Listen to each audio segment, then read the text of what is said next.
こんにちは、テリーです。こんばんは、ゆっくりです。ご視聴ありがとうございます。ありがとね。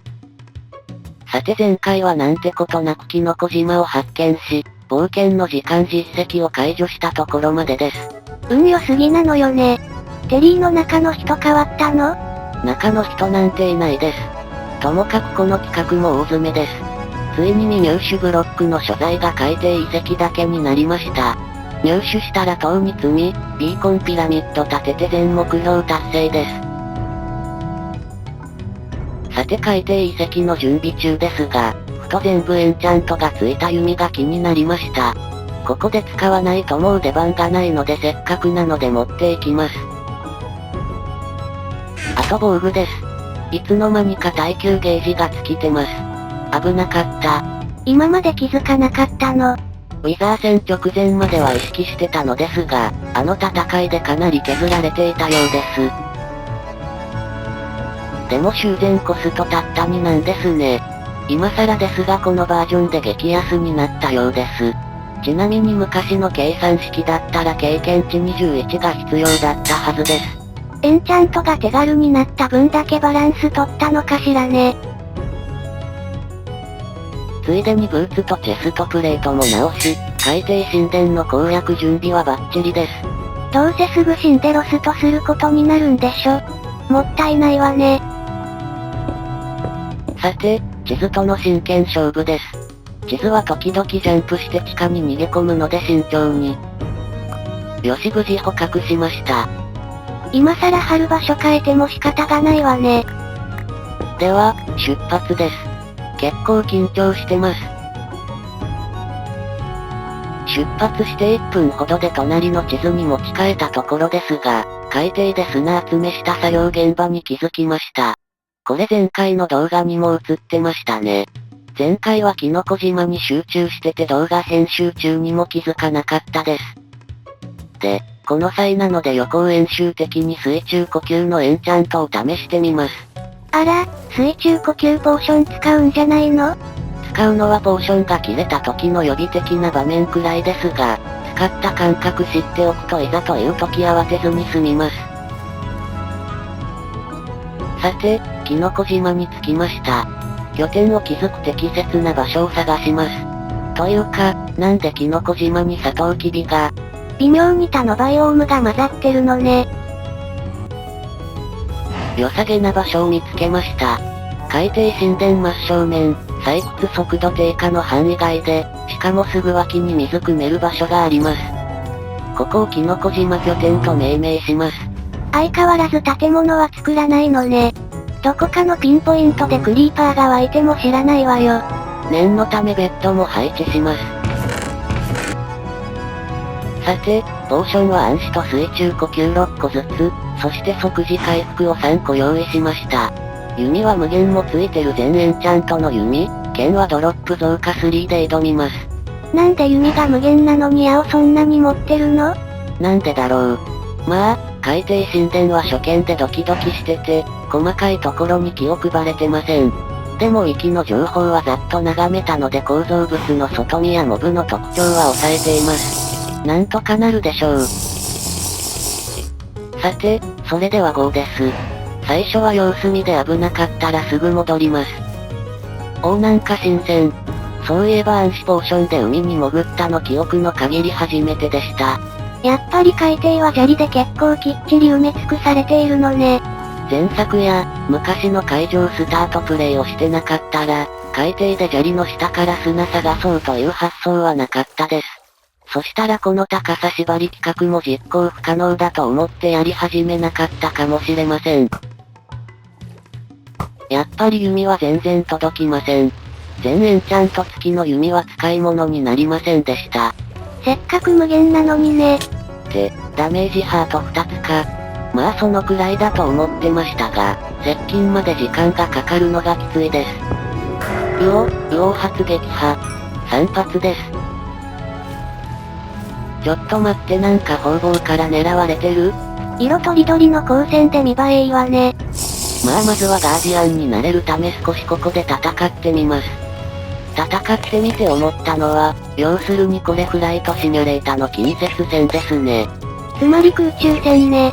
自分の動きが鈍って避けにくく結構ダメージ受けてしまいます。さて、多分入り口かなというところに来ましたが、ちょっと無理。一度撤退します。さてとりあえずの成果はかけら11個とクリスタル1つです。スポンジ以外ならガーディアンと神殿の外で戦うだけで材料が揃うのですが。で、第2ラウンドですが、水中呼吸と暗視を3つずつに減らし、力のポーションを3個持っていくことにしました。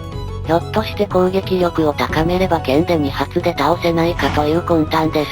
2発と3発ではだいぶ違うものね。さて、今度は船で入り口付近まで来ました。ここからまっすぐ潜って建物に侵入します。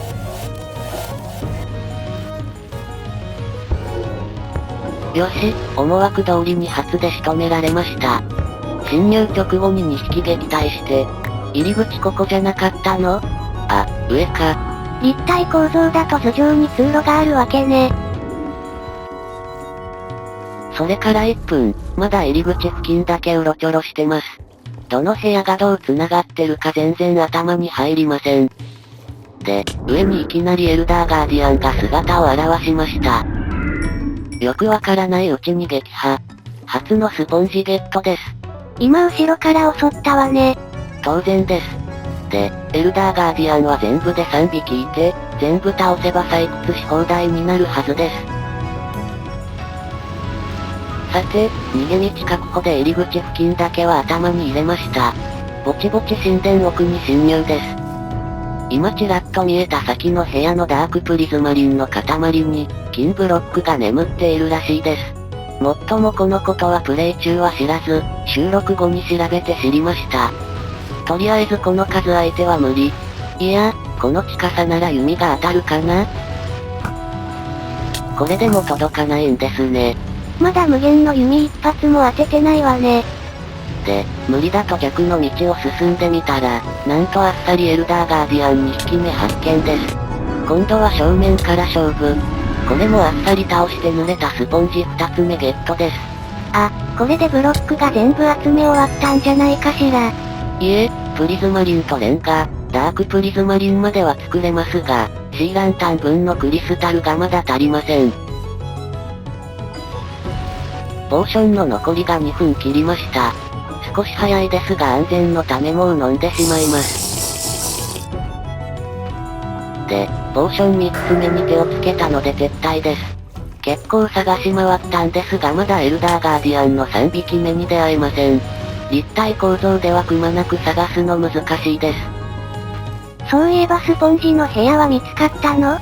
そちらもまだなんですよ。さて、キノコ島拠点に戻ってきました。先ほどの探索でついにクリスタルが必要数揃いましたが、第3ラウンドの準備です。気になるものね。さてと濡れたスポンジの精錬から始め、海底神殿の全ブロックをクラフトします。今回ばかりは事前にレシピを丹念に見直してたので、覚えているうちに用意します。で、これ作り終わったら、この企画の収集対象だった一辺1メートルのブロックが全部揃ってしまいます。やっぱり寂しいものです。ムーシュルームも分かってくれてうるっとため息です。よくこんな企画やるなぁという感じのため息ね。あ、分かってないなぁと鼻鳴らしました。さすが目がつぶらなムーシュルームです。さて、スポンジも焼き上がりほやほやです。で、最後が中二病のですね。ダークプリズマリン入手で、全149種類の入手可能な1辺1メートルブロックが揃いました。ということは、もう塔に積みに行って企画終了でもいいのよね。迷いましたが、スポンジの部屋と金ブロックくらいは目で見てみたいものです。というわけで第3ラウンド突入です。ちなみにポーション作る時の瓶が1つ足りず、余ってた俊瓶ポーションを飲んでからにしました。そして10分ほど神殿内をさまよい、ようやく3匹目発見です。さすがに時間かかりすぎでしょ。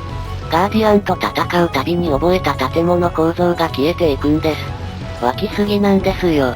おかげで戦闘は慣れました。ってこんなガーディアンが潜んでるとか先に言って。あ、終わったわね。いえこんなこともあろうかと即時回復大量に持ってます。まあやばいので2杯目。さらにもう1杯って水じゃないですか。持ち替えてる暇ないですやばい。なんかネザーで似たようなことありましたが結局逃げ切れば勝ちです。どこが戦い慣れたのよ。だってこんな湧き溜まっていたのここだけですよ。今まで多くても4匹まででした。さて、今回はここまでで、次回は最終回の予定です。迷いましたが、スポンジの部屋と金ブロックを水とも企画の進行に差し障りないので、以降の探索は断念します。失うものが大きかったわね。まあ、剣も弓も防具もツルハシもぴったり使い切ったということで、ちょうど良かったんです。それは良かったわね。それではまたね。バイバイ。